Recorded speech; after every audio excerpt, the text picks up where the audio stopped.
Que le nom du Seigneur soit béni. On va se lever simplement. On va prendre le psaume 23. Amen. On va prendre le psaume 23 et on va lire simplement ensemble. Cantique de David. L'Éternel est mon berger, je ne manquerai de rien. Il me fait reposer dans de verts pâturages. Il me dirige près des eaux paisibles. Il restaure mon âme. Il me conduit dans les sentiers de la justice à cause de son nom. Quand je marche dans la vallée de l'ombre de la mort, je ne crains aucun mal, car tu es avec moi. Ta houlette et ton bâton me rassurent. Tu dresses devant moi une table en face de mes adversaires. Tu induis ma tête et ma coupe déborde. Oui, le bonheur et la grâce m'accompagneront tous les jours de ma vie. Et j'habiterai dans la maison de l'Éternel jusqu'à la fin de mes jours. On va simplement élever la voix, dire un mot de prière. On va écouter ce soir le message de William Branham intitulé La foi. Prions simplement. Dieu béni éternellement, nous sommes reconnaissants pour ce moment que tu rends possible, Seigneur. Nous sommes venus ici avec notre cœur, Père, ô Dieu puissant. Nous désirons de toi ce que tu donnes à ceux que tu aimes. Nous savons que nous sommes rassemblés en ton nom. Et tu as dit là où deux ou trois sont rassemblés en ton nom, tu es là au milieu d'eux. Oh Seigneur, notre cœur brûle de t'entendre. De t'entendre et de voir ce que tu donnes à ceux que tu aimes simplement, Seigneur. Où est ce moment pour nous, Seigneur? Et que nous ne soyons pas déplacés en vain, mais que nous soyons venus avec toi et pour toi. Que nous recevions la vie. Ce à quoi nous attendons, Seigneur. Que ton précieux nom soit béni. Souviens-toi de mon frère, souviens-toi de ma soeur. Et laisse que l'honneur et la gloire te reviennent. Merci pour ce moment. Que le nom du Seigneur soit béni. Suivons attentivement ce message et nous recevons la bénédiction qui est attachée à cela. Que le nom du Seigneur soit béni. Amen.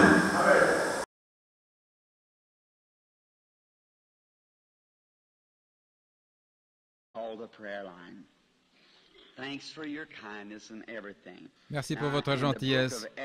Maintenant, dans le livre de l'Exode 23, je désire lire pour un court laps de temps. Je pense que j'ai environ 14 minutes. Voici, j'envoie un ange devant toi pour te protéger en chemin et pour te faire arriver au lieu que j'ai préparé. Tiens-toi sur tes gardes en sa présence et écoute sa voix. Ne le provoque pas, parce qu'il ne pardonnera pas votre transgression, car mon nom est en lui. Mais si tu écoutes sa voix, et si tu fais tout ce que je te dirai, je serai l'ennemi de tes ennemis et l'adversaire de tes adversaires.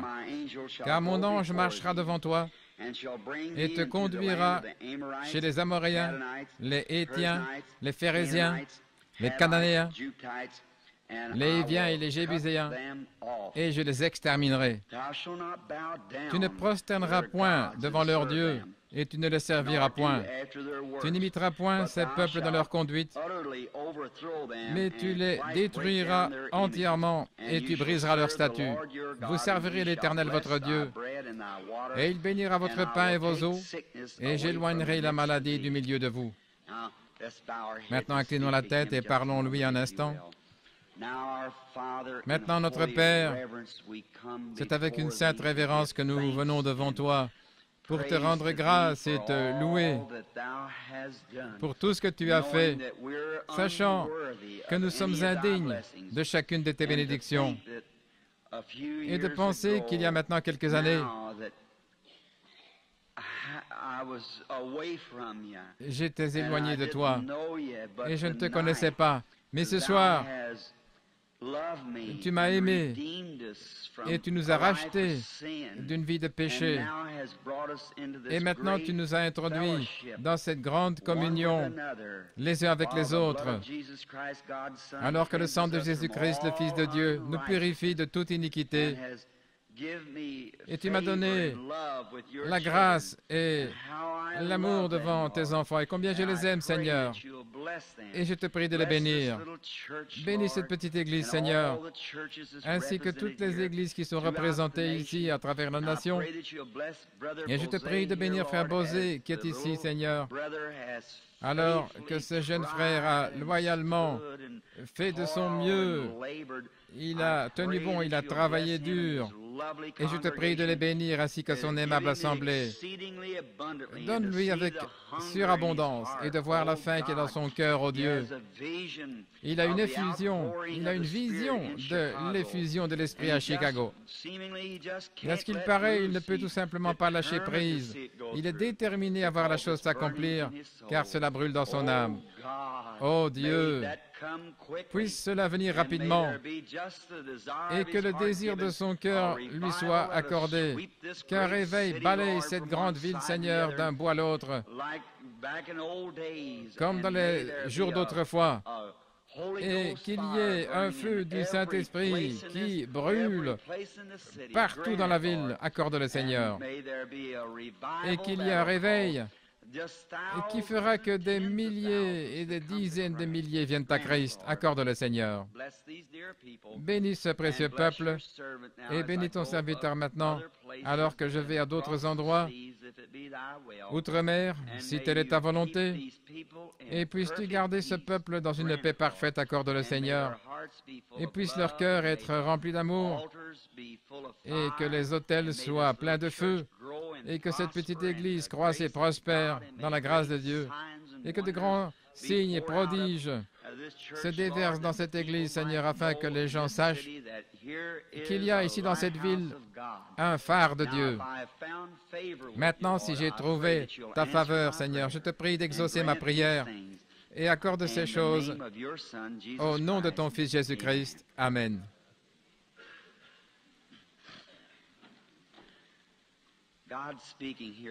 C'est Dieu qui parle ici à Moïse. Et il lui dit, « J'enverrai mon ange devant toi pour te protéger en chemin. » Maintenant, je change simplement d'atmosphère. Partant des événements passés dont il est parlé, j'aimerais juste ramener la chose à la parole de Dieu ici avant d'appeler la ligne de prière, juste pour quelques instants. Dieu avait fait une promesse aux enfants d'Israël, selon laquelle il l'avait faite à Abraham. Il y a de nombreuses années, 420 ans auparavant, Dieu avait promis à Abraham, ou plutôt il avait dit que sa postérité séjournerait dans un pays étranger pendant 400 ans et qu'il les ferait sortir par une main puissante et leur donnerait le pays où Abraham habitait alors. Et Abraham crut Dieu. Et Dieu lui a donné cela inconditionnellement. C'est par grâce qu'il lui a donné cette promesse. Et Abraham, un vieil homme, sans enfant à ce moment-là, attendait depuis 25 ans. À l'âge de 75 ans, Dieu le rencontra et lui donna la promesse d'un enfant. Et Sarah, qui avait 65 ans à l'époque, avait largement dépassé l'âge d'avoir des enfants. Ils crurent Dieu et ils marchèrent par la foi. Et Abraham s'attendait à ce que Dieu accomplisse sa promesse. Et il appelait les choses qui n'étaient pas comme si elles étaient.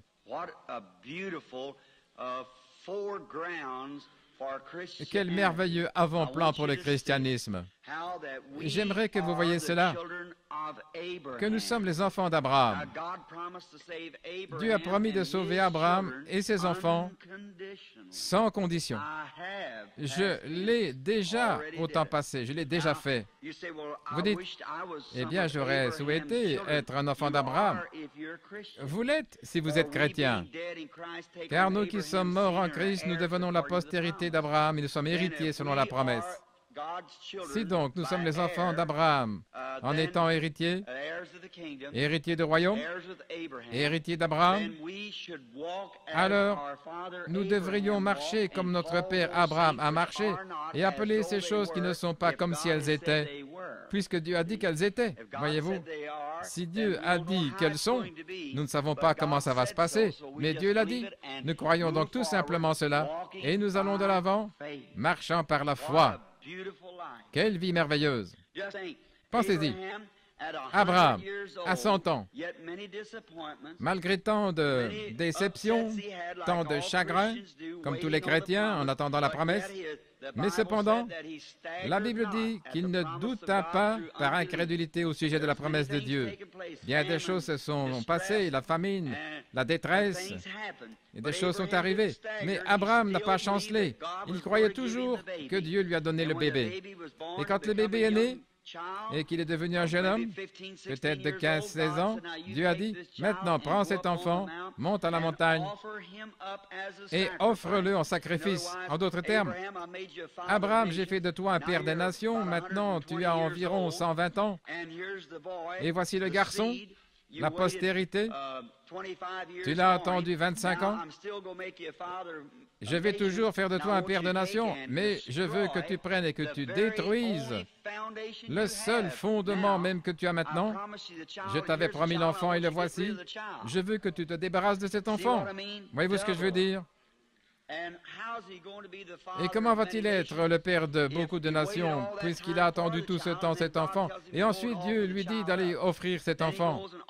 Alors, il y va et offre l'enfant, et comme il était sur le point de lui ôter la vie, Dieu lui a parlé, vous connaissez l'histoire, comment Dieu a prouvé sa loyauté envers sa promesse faite à Abraham. Alors, il lui a dit que sa postérité séjournerait dans un pays étranger, et c'est ce qui est arrivé. Mais il a dit qu'il les ferait sortir et leur donnerait ce pays où Abraham habitait. Depuis ce temps-là, les Amoréens, les Phérésiens, les Éviens, les Jébusiens et tous les autres, les nations païennes des gentils s'étaient emparés de ce beau paradis qui était là, et ils avaient occupé ce pays-là, bien que Dieu avait promis. C'est un très beau type du millénium. Comme c'est merveilleux. Ils y sont entrés, ils se sont emparés des villes déjà construites, du blé qui était déjà planté, ils sont tout simplement entrés, c'est un beau type.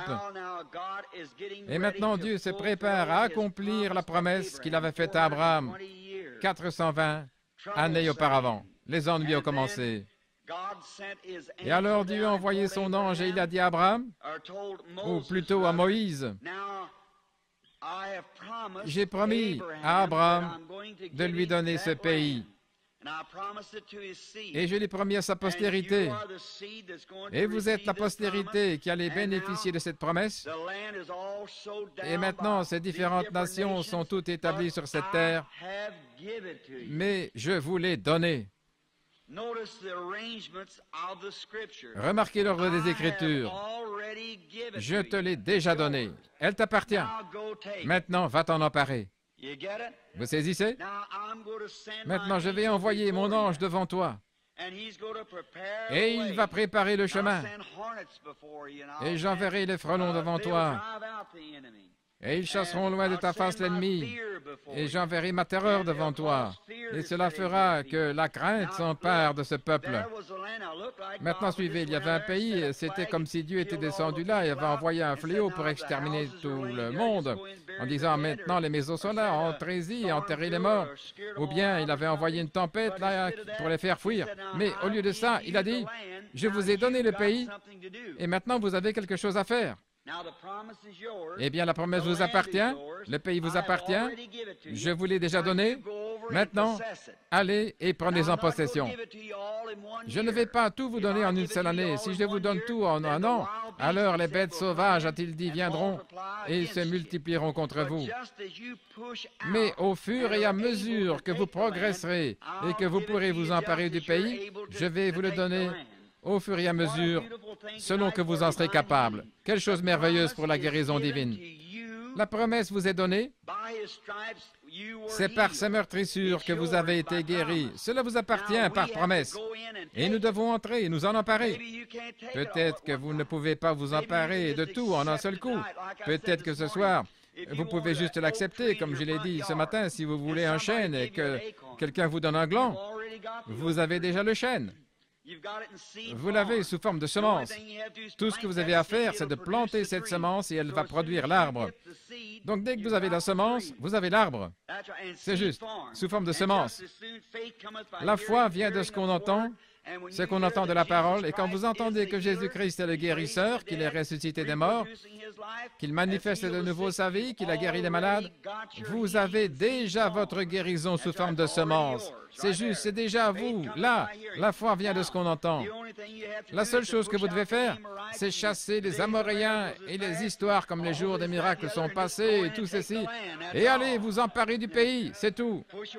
Repoussez toute cette théologie et toutes ces explications et dites, la promesse est à moi, entrez simplement et emparez-vous-en. Ça vous appartient. Quelle merveilleuse promesse. Il a dit, ne vous prosternez pas devant leur Dieu. Beaucoup de gens essaient de dire, eh bien, regardez ceci, regardez celui-là. Vous savez, c'est comme certaines femmes qui prendraient probablement un petit bébé pharésien et diraient, regardez ici, n'est-il pas mignon? N'est-il pas mignon? Gardons-le. Mais l'ordre était, non, tuez-les. Il est très mignon quand il est petit, mais il grandira pour être exactement comme son père. Ainsi, débarrassez-vous-en au commencement. Débarrassons-nous de ce gars-là et allons carrément de l'avant. Nous ne voulons rien d'autre qu'une foi pure et sans mélange lors de ce prochain réveil. Des hommes et des femmes qui vont croire Dieu et dire « C'est la parole de Dieu, c'est la vérité. Peu importe ce que disent les autres, je vais m'en tenir à la vérité de Dieu. C'est juste. Je ne veux rien d'autre. Je ne veux pas avoir... » Cet homme, c'est un brave homme, disent, mais il ne croit tout simplement pas. Eh bien, je vais m'en débarrasser tout de suite. Il ne croit pas à la guérison divine, il ne croit pas à la puissance du Seigneur. Eh bien, débarrassez-vous de ça aussitôt. N'ayez rien à voir avec leurs enfants. Quand ils grandiront, ils deviendront aussi des incrédules. Certainement. Je crois qu'aujourd'hui, comme le docteur Paley qui s'en va là en Inde, il a dit, eh bien, frère Branham, et ces convertis, on déclare qu'ils seront 1 million. Dieu a promis 300 000 convertis. Et il a dit, qu'allons-nous en faire?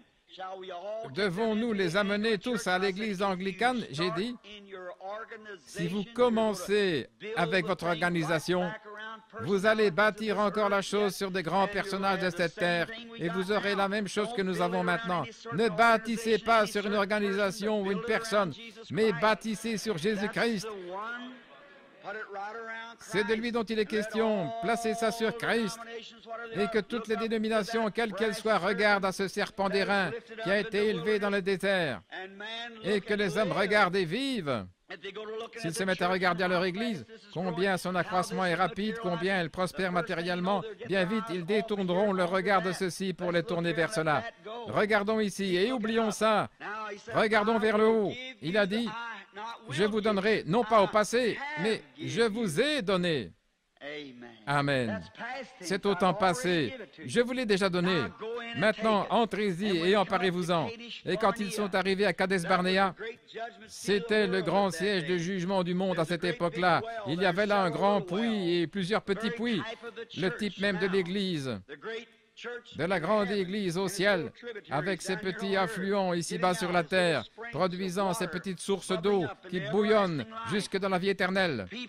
Le peuple, les enfants de Dieu, remplis de l'Esprit, se réjouissant tout simplement dans l'Esprit. Puis est venue la confrontation, et je crois, je n'aurai pas le temps, il reste 2-3 minutes, mais je crois que l'Église du Dieu vivant, eh bien, voici la chose. J'aimerais que vous voyiez ça. Je crois que l'Église du Dieu vivant est arrivée maintenant à Kadesh-Barnéa. Je crois que nous sommes devant le siège de jugement. Maintenant que nous sommes juste sur le point de traverser, ne commettons pas cette erreur qu'ils ont commise. Ils ont alors rassemblé des hommes choisis de chaque tribu et ils les ont envoyés de l'autre côté, 12 espions. Et 10 sont revenus en disant, « On ne peut pas le faire.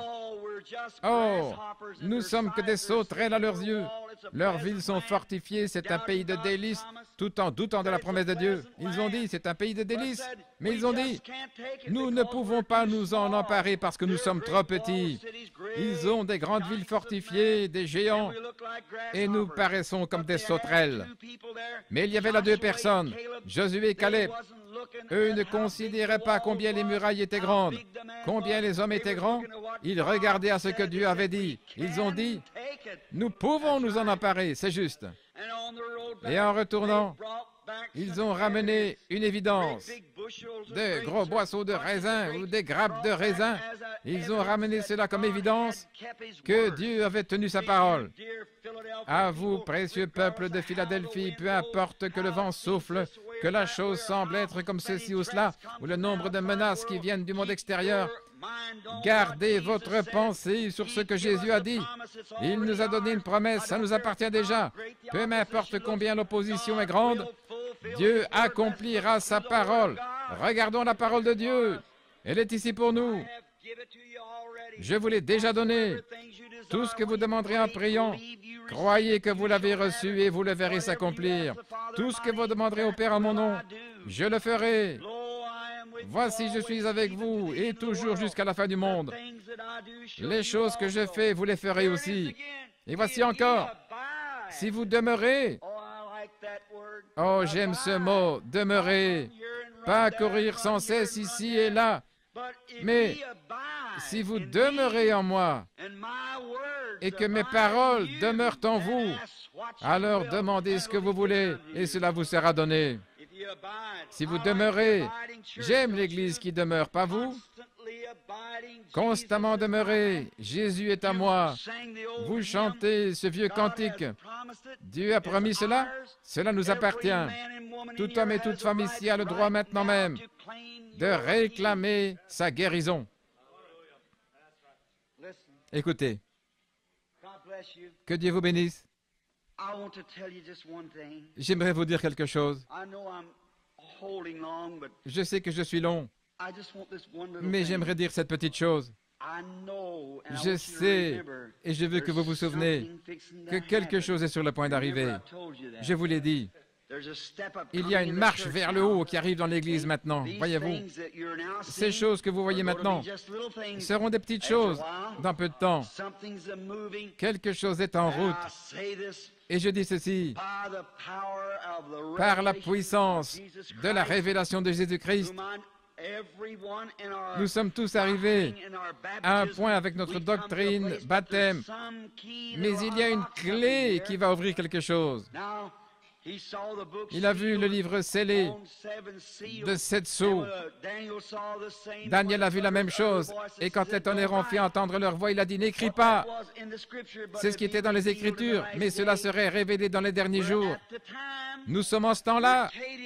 Nous sommes à Kadesh maintenant. Il y a quelques soirs, je suis allé chez frère Weber de Paducah dans le Kentucky. Je suis allé de l'autre côté jusqu'à Evansville. Frère Bosworth était avec moi et j'ai dit, un message ne cessait de brûler dans mon cœur, un message, et je savais que Dieu avait promis quelque chose en rapport avec la manifestation de la puissance. Toutefois, je m'attends encore à lui et je crois qu'il m'apparaîtra visiblement. Je dis ceci avec respect, je l'ai déjà vu 2 fois. Bien sûr, c'était une vision. Il se tenait en l'air. Un soir, je me tenais là et j'ai même arraché du champ un brin de paille et je l'ai mis dans la bouche et je l'ai mâché et je disais, certainement, ce n'est pas une vision. Je me tenais là dans un champ de genêt, j'avais prié toute la nuit. J'ai regardé, je l'ai vu, les pieds comme cela, avec les bras croisés, regardant vers l'est. J'ai fait le contour et puis je me suis raclé la gorge et quand il s'est retourné pour me regarder, il avait les bras et je me suis évanoui. Je suis revenu à moi seulement le lendemain matin. Et j'ai une idée de son aspect.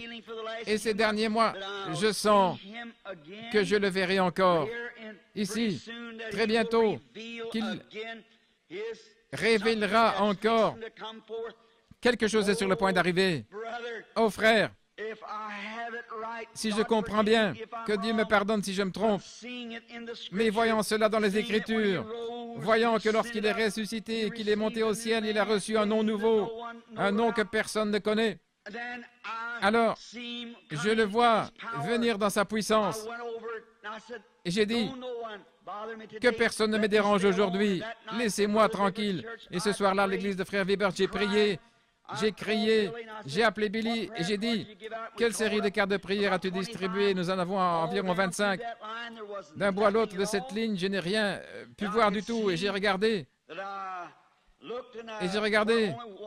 Et seulement une femme qui était dure d'oreille. J'ai donc simplement continué à parler. J'ai dit, appelé un autre groupe. Et quand j'ai reçu l'autre groupe, la toute première personne dans la ligne, c'était un pauvre vieux papa qui conduisait son fils. Et il a dit, frère Branham, je viens de Cincinnati. Il a dit, j'ai amené mon fils à Owensboro. Je l'ai amené par bus. Il a dit, je n'ai pas pu avoir une carte de prière pour entrer dans la ligne, mais je suis si heureux d'être ici maintenant. J'ai regardé et j'ai dit, quel est le problème avec votre fils? Il avait la tête baissée, un jeune homme d'environ 18 ans. Il a dit, quand il avait 8 ans, il a frappé une amorce de dynamite à l'aide d'un marteau et cela lui a complètement crevé l'œil. Il ne reste plus que l'orbite. Et cet œil, en explosant, le bout de l'amorce est entré droit dans l'œil, a démoli tous les nerfs.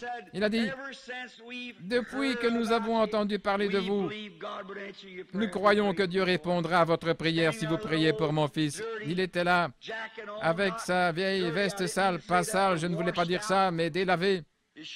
Sa chemise était déboutonnée, ses vêtements de l'intérieur ici, vraiment un papa âgé typique qui tenait si respectueusement son fils, un beau jeune homme qui se tenait là.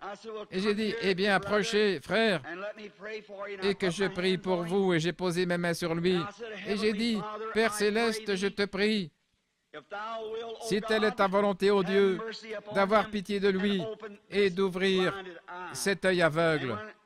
Et quand j'ai demandé cela, c'était 2 grands dans l'auditorium, il y avait 2 grands projecteurs qui brillaient. J'ai dit, fiston, regarde vers cette lumière et vois, si tu peux voir. Le pauvre gars regardait tout autour, essayant de voir la lumière. Là. Et j'ai tourné sa tête et j'ai dit, non, non, par ici. Je lui ai fait tourner le visage dans cette direction-là. Il a dit, je suis désolé, gentil monsieur, mais je ne vois rien. Son papa a dit, frère Branham, même si vous braquiez une torche puissante en plein visage, il ne s'en apercevrait pas. Tous les nerfs de son œil ont éclaté. J'ai dit, et vous avez encore la foi? Il a dit oui. Eh bien, d'habitude, j'aurais laissé ce jeune homme partir en disant, eh bien, fiston, que le Seigneur te bénisse, puisse-t-il te redonner la vue. Mais quelque chose est monté dans mon cœur. Quand il a dit à cet arbre, que cet arbre soit maudit, qu'aucun fruit ne pousse sur toi, il a dit, si vous dites à cette montagne, ôte-toi de là, j'ai dit, qui devrait avoir la foi? Si quelqu'un devrait avoir la foi, j'ai honte. Quand je me souviens, tout petit enfant, là, la première chose dont je me souviens, c'était Dieu qui me parlait dans une vision. Et tout le long, il n'a jamais failli une seule fois. Quand il m'a rencontré sous la forme de l'ange et qu'il m'a dit, « Je ne t'abandonnerai pas, je serai avec toi », je me suis demandé qui devrait avoir la foi. Je devrais avoir honte. Je suis resté là debout et je me suis dit, si c'est vrai, si Dieu a dit, je suis le cep et vous êtes le sarment, si nous sommes en Dieu, alors nous sommes vivifiés par son esprit. Et mes mains sont ses mains. J'ai regardé les garçons à nouveau et j'ai commencé à sentir quelque chose au-dedans de moi. Eh bien, mes amis, je sais que ça marchera. J'ai vu cela au moment des épreuves, quand quelque chose est effectivement sur le point d'arriver. Vous ne pouvez pas bluffer, ça doit être là. Ça doit être la chose. Je me souviens de ce soir-là où ce maniaque s'est avancé vers l'estrade à Portland, Oregon. Beaucoup ont lu le récit. Ce n'est qu'un seul cas parce que c'était dans le livre, je le cite. Quand cet homme s'est avancé vers l'estrade, un fou là qui pesait environ 110 kilos, il mesurait environ 2,10 mètres, s'est avancé sur l'estrade. 500 prédicateurs se sont retirés. Il m'a craché au visage en disant, espèce d'hypocrite, espèce de séducteur. Il a dit, tu te dis un homme de Dieu, je vais casser tous les os de ton misérable corps ce soir. Et les gens ont commencé à se disperser en reculant. Normalement, j'aurais su quoi faire, mais je me suis retourné et j'ai vu là que j'étais vaincu. Quelque chose est monté alors en moi et a dit, n'aie pas peur, je me tiens à tes côtés. C'était ça. Quand cela arrive, j'ai vu cela au moment terrible de cette minute capitale. Et quand j'ai su que cet homme allait être vaincu, alors il a ramené son poing et j'ai dit, puisque tu as défié l'Esprit de Dieu, ce soir tu tomberas en travers de mes pieds. Il a dit, je vais te montrer en travers des pieds de qui je vais tomber, espèce d'hypocrite. Et il m'a encore craché au visage, ses yeux exorbités, ses dents comme cela. Il a ramené son poing pour me frapper et j'ai dit, Satan sort de lui. Et il a fait ouh, il a commencé à tournoyer, puis il est tombé en s'accrochant à mes pieds. Et la police a dû venir pour le retirer de mes pieds. Qu'était-ce? La puissance de Jésus-Christ omniprésent était là, parce qu'il avait défié l'Esprit du Dieu vivant. Je me souviens il n'y a pas longtemps quand mon fils a attrapé une habitude qu'il n'aurait pas dû avoir parmi les jeunes garçons et je lui parlais sans cesse et Dieu l'avait mis en garde. Il a failli être tué. Puis, une nuit, il m'a montré dans une vision, il a dit, regarde Billy, je l'ai vu tomber, les jambes continuellement en l'air, en tournoyant, tombant comme cela jusqu'au sol et je me suis écrié, oh Dieu, aie pitié de mon fils, c'est le seul fils que j'ai, Seigneur, ne le laisse pas mourir comme cela. Et il continuait à tomber dans l'espace comme cela. Et je suis revenu à moi-même dans la vision, j'étais debout dans la chambre en train de crier et je me suis dit, oh Dieu, et j'ai réveillé mon épouse, j'ai regardé aux alentours et j'ai dit, je me suis dit, oh là là, et je me suis agenouillé, j'ai prié, ça me semblait être de l'airain devant moi, et je me suis dit, oh Dieu, ne laisse pas mon fils être tué comme ça. Je suis allé en parler à Billy. Quelques jours ont passé, il était allé à la pêche à la rivière, il est revenu, il a dit, nous avons un ami médecin là-bas, un très bon ami à moi, le docteur Samader. Et alors un homme est venu de l'Inde, et je suis allé à New Albany, nous parlions des possibilités que les églises pentecôtistes de l'Inde ont de coopérer dans les réunions et ainsi de suite. Et pendant que nous étions là, mon épouse était là en train de faire meuler la dent du bébé. Et pendant que j'étais assis dans la voiture, quelque chose a dit, « Sors de la voiture, mets-toi à marcher !» Il ne voulait pas parler là où se trouvaient ces hommes et je me suis dit, est-ce une impression? Je suis allé comme ça. C'est comme si je ne faisais que m'en aller. Je pouvais entendre mes oreilles se gonfler. J'ai entendu une voix dire, « Sors tout de suite de cette voiture !» Je suis sorti de la voiture, je me suis mis à marcher dans la rue et j'ai dit, « Excusez-moi les frères. » J'ai descendu la rue, il a dit, « Retourne à la maison aussi vite que possible, quelque chose est arrivé à Billy. » Et là, très vite, mon épouse est venue, nous sommes montés dans la voiture, nous sommes rentrés à la maison. Quand je suis arrivé, ma belle-mère se tenait sous le porche et criait, « Billy Paul est allé chez le docteur Adair, il avait mal à la gorge, et le docteur Adair lui a injecté de la pénicilline, son cœur s'est arrêté. Il est à l'hôpital maintenant. » L'ambulance était là, on l'a enveloppé, on a fait venir un spécialiste de Louisville, il était inconscient, en train de mourir là, même ses orteils sont gros comme ça. J'ai débarqué tout le monde, je suis monté dans la voiture, j'ai couru aussi vite que possible, et le jeune médecin était là, il m'a vu, il a jeté son chapeau par terre, il a dit, « Bill, j'ai tué ton fils. » Et j'ai dit, « Oh là là !» Je me suis précipité dans la chambre et Billy était là étendu avec une sonde dans le nez, la bouche ouverte comme ça. Le visage noir au possible. On lui avait donné des injections d'adrénaline, son sang était 20/30 je crois. Et son cœur, et il était là, en train de dépérir. On lui a injecté de l'adrénaline dans son cœur, et ça baissait encore, et encore de l'adrénaline, et ça baissait encore. Il a dit, « J'ai tué ton fils, Billy. » Et il marchait dans le hall en pleurant. Et j'ai dit, « Fermez la porte. » Je me suis agenouillé, j'ai dit, « Oh Dieu !» J'étais à peine agenouillé. Quelque chose s'est approché là. Et je savais que quelque chose se passait à l'intérieur. À ce moment-là, au moment où il le fallait, c'est venu là. Et j'ai dit, « Oh Dieu, selon la médecine, c'en est fini de lui. Mais je te demande d'être miséricordieux et de ne pas laisser mon fils s'en aller. » Et quand j'ai calmement tendu mes mains vers lui, cette vision est apparue devant moi. Et je l'ai vu partir, tourbillonnant encore dans l'espace. Et j'ai vu deux gros bras se placer sous lui, le saisir comme cela et commencer à la ramener comme cela. Et quelques instants plus tard, il était assis sur le lit en train de me parler. Oui, et les gens ne le savaient pas. Qu'est-ce, frère, à ce moment-là, en cet instant-là, maintenant, si cette foi peut se manifester à ce moment-là, pourquoi ne peut-elle pas rester là tout le temps? Alors que ce jeune homme se tenait là avec les yeux crevés comme ça, je l'ai regardé et quelque chose, j'ai dit, Seigneur, c'est ce que je crois. Maintenant, il y a une clé, une note clé sur la manière d'entrer là-dedans. Et je crois que Dieu va me le révéler. Ainsi, quand ça arrivera, ces choses que vous voyez seront tellement amateurs par rapport à ce que ce sera, quand ce sera pleinement révélé. Et alors, maintenant, près de ce garçon, j'ai dit, Seigneur Dieu, si j'ai trouvé grâce à tes yeux, que cela soit connu maintenant même. Si j'ai dit la vérité, je te prie de bénir. Je me suis tourné vers le jeune homme. Et j'ai commencé à pleurer, je ne pouvais pas m'en empêcher. Quelque chose au-dedans de moi faisait pression, je ne pouvais pas m'en empêcher. J'ai posé ma main sur ses yeux et j'ai dit, « Oh Dieu, sois miséricordieux envers lui. » Et maintenant, Satan, tu as fait ceci. Cela n'a jamais été l'intention de Dieu que ce garçon soit aveugle. Jamais. Ainsi, je redonne la vue à ce garçon, au nom de Jésus-Christ, le Fils de Dieu. Je lui redonne la vue. Et en tant que serviteur de Dieu, alors que mes mains représentent les siennes, et ce que je pensais qu'il devait me dire, je l'ai dit. Et quand j'ai baissé mes mains, ce jeune homme poussa un cri et dit, « Papa, me voici, je vois. » et il a étreint son père au cou. Il est devenu tellement excité qu'un prédicateur baptiste qui était assis sur l'estrade a saisi une chaise, l'a mis sur sa tête, et il a traversé l'auditoire aussi vite que possible avec la chaise sur sa tête. Oh frère, excusez-moi.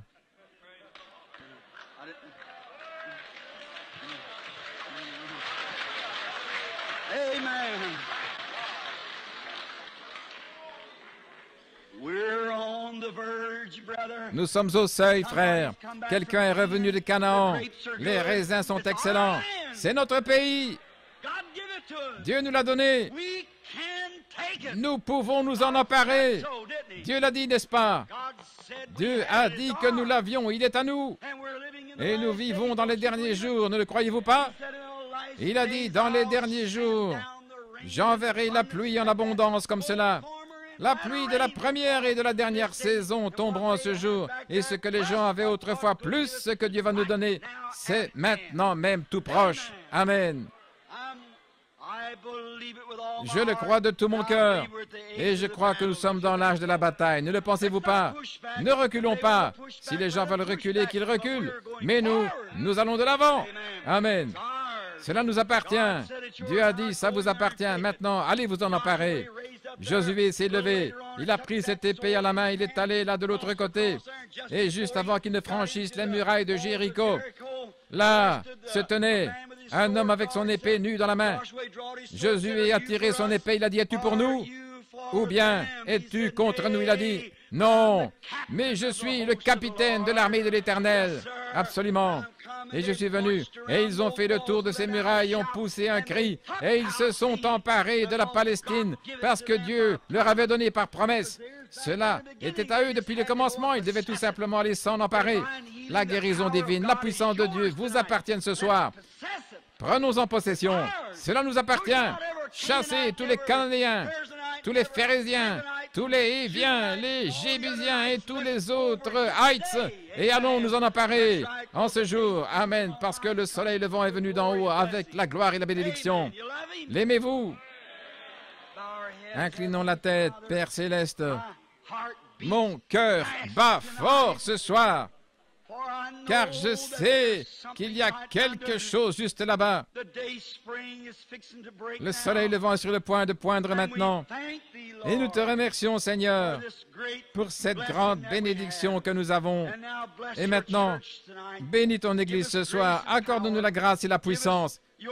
Donne-nous toi-même, ta propre personne dans notre être pour apporter la délivrance aux autres, car nous le demandons au nom de Jésus. Amen. Beaucoup d'entre vous, chrétiens qui êtes ici ce soir, ne savent pas où ils en sont. Vous avez droit à ces choses. Êtes-vous déjà allé quelque part, là, dans une galerie ou quelque part, dans un supermarché? Vous regardez tout autour, peut-être que maintenant vous ne vivez que d'une seule chose. Mais dans un grand magasin, vous avez quelque chose par ici, quelque chose par là et autre chose. Et entrer en Christ, c'est comme entrer dans un supermarché. Nous avons la joie, nous avons la paix, nous avons la patience, nous avons la guérison divine. Nous avons le parler en langue, nous avons l'interprétation des langues, nous avons la prophétie. Nous avons tout. C'est un supermarché, est-ce juste?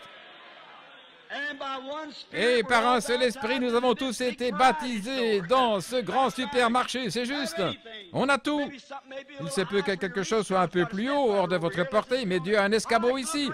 Montons simplement. J'aime voir tout autour ce que nous avons. Voyez ce que nous avons. Dieu a mis toutes ces choses ici tout autour pour nous. Tendons tout simplement la main et emparons-nous-en. Si vous avez besoin de guérison, allez vous en emparer. Si c'est un peu haut, dites, oh Dieu, fais-moi vite monter sur l'échelle. Je veux voir ce qu'il en est. Il vous élèvera. Élève-moi par-dessus les ténèbres. Accorde-moi de communion avec toi. À la lumière, je vois la fontaine et le sang qui me purifie.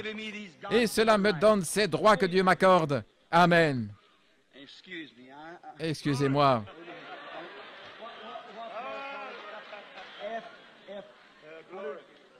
Quelles sont les cartes de prière? Très bien.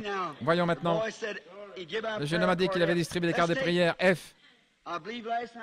Je crois hier soir, on a distribué F2.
Sois béni pour ce précieux message. On va simplement élever la voix vers ce Seigneur, Dieu à qui nous crions tous les jours. Nous avons ouvert la voie. Comment faire pour l'atteindre? C'est par la foi. Et cette foi est attachée à la promesse que Dieu a faite. C'est parce que Dieu a dit qu'il peut l'accomplir. C'est parce que Dieu a dit qu'il accomplit. Et c'est ça la foi. La foi est attachée à la promesse. Qu'est-ce que Dieu t'a dit? Ce que Dieu a dit, c'est ce que tu dois croire simplement. Dieu a dit, je suis celui qui te guérit. Je suis celui qui veille pour toi. Je suis le bon berger. C'est ce que Dieu a dit. Crois cela simplement ce soir. Et lève la voix vers ce Dieu béni. Va se souvenir de toi. Parce qu'il a dit, ce n'est pas un homme pour mentir. C'est pourquoi nous croyons simplement ce soir que ce Dieu va nous visiter. Crois-le avec ton cœur. Parce qu'il a parlé. Ce n'est pas un homme, ni le fils d'un homme, ni le fils d'une femme. Mais c'est le Dieu tout-puissant. Celui qui est au commencement et la fin. L'alpha et l'oméga, Jésus-Christ. Et il a dit que nous sommes les fils d'Abraham. Les fils d'Abraham, c'est la promesse. Et c'est la foi. Abraham a cru. Dieu lui a parlé. Et ensuite il a cru. Nous sommes venus par la foi. Et nous on croit simplement. Et c'est pourquoi ce soir, lève la voix vers toi. Lève la voix. Lève les yeux vers celui-là, Seigneur. Ce Dieu béni éternellement, Jésus-Christ. Et il entendra ta voix. Oh, sois béni, Seigneur. Il y a un sacrifice parfait sur lequel nous comptons, Seigneur. Et c'est ce sacrifice qui nous a attiré, Seigneur, un jour. Ce jour-là, la croix, tout a été accompli, Seigneur. C'est ce jour-là que ce supermarché a été ouvert, Seigneur. Oh, Seigneur, tu ne peux pas fermer ce supermarché, comme l'a dit le prophète. Entre simplement par la foi dans ce supermarché. Et cueille les fruits, cueille ce que tu veux, prends ce que tu veux par la foi. Ce grand Seigneur est là pour l'accorder ce que nous désirons. Oh Seigneur, du haut de la chair, je suis ici pour croire simplement que tu es le Dieu qui guérit. Tu es le Dieu qui rétablit. Tu es le Dieu qui donne la paix. Tu es le Dieu qui donne la joie. Et le Saint-Esprit que tu as promis, Seigneur, c'est pour nous qui croyons. C'est pourquoi, Seigneur, simplement répands cette onction d'amour. Répands cette grâce dans le cœur de mon frère et de ma soeur. Et que nous voyons que ce véritable Dieu a parlé. Dieu a parlé, j'ai cru et j'ai vu ce que Dieu a dit. Oh, merci mon frère que tu visites ce soir. Merci pour ma soeur que tu visites ce soir, Seigneur, simplement. Oh Seigneur, merci pour ce que nous avons entendu, Seigneur. Et nous aimons ces choses. Où est le Dieu que nous croyons? Où est le Dieu de Paul-Najeka? Où est la promesse? Où est la promesse de ceux qui croient? Réponds cette action d'amour simplement dans nos cœurs. Que la visitation soit réelle, Seigneur. C'est un ange de gloire. Tu as dit au plus d'aller et tu seras devant eux, Seigneur. Cet ange serait là. Et nous croyons que cet ange est là. La promesse que tu as faite à Pasteur Paul. C'est l'ange, c'est l'onction que cet amour vient nous envahir simplement, Seigneur. Nous croyons et nous confessons que ce Dieu est vivant. Merci, Seigneur, pour la vie de mon frère. Merci, Seigneur, pour la vie de ma soeur. Merci parce que tu ne nous abandonneras jamais. Et nos cris sont vrais. Oh Seigneur, visite mon frère. Souviens-toi de nous, Seigneur. Ce supermarché, tu ne le fermeras pas, Seigneur. Oh mon Dieu, m'envoie plus davantage. Ouvre les yeux pour que nous prenions ce que nous désirons, Seigneur, par la foi simplement. Merci, Seigneur. Oh, sois béni, divin berger. Tu es digne de confiance. Sois béni simplement, Seigneur. Oh, nous avons frappé la porte juste, Seigneur.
Souviens-toi du pasteur Paul ici, Seigneur. Oh, Dieu puissant. Souviens-toi de ton serviteur ici. Tu connais la situation qu'il traverse, Seigneur. Tu connais la situation qu'il traverse. Oh, Dieu puissant, souviens-toi de lui simplement, de son épouse, de sa maison tout entière, Seigneur. Et bénis-les richement, Seigneur. Souviens-toi de ton peuple qui était là, qui s'est déplacé nombreux. Seigneur, ce soir, nous attendons ta voix. Oh, puisse nous bénir simplement. Et que nous venions ici dimanche encore avec le feu que tu as répandu ce soir. Que ce soir, ce feu demeure avec nous. Oh Dieu, et que dimanche, nous ayons simplement des témoignages. Que ce Dieu nous a visités. Que ce Dieu nous a bénis. Que nous avons entendu la voix de Dieu. Laisse que l'honneur et la gloire te reviennent simplement, Seigneur. Toi qui es Dieu. Laisse que la gloire et l'honneur te reviennent simplement à toi qui es Dieu. Merci encore. Nous avons encore du temps. On va continuer de prier. Que chacun lève la voix vers Dieu encore. Et qu'il demande ce qu'il veut. Et tout est possible à celui qui croit. Il va encore la voix vers ce Dieu béni là. Il se souviendra de nous certainement.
Laisse que l'honneur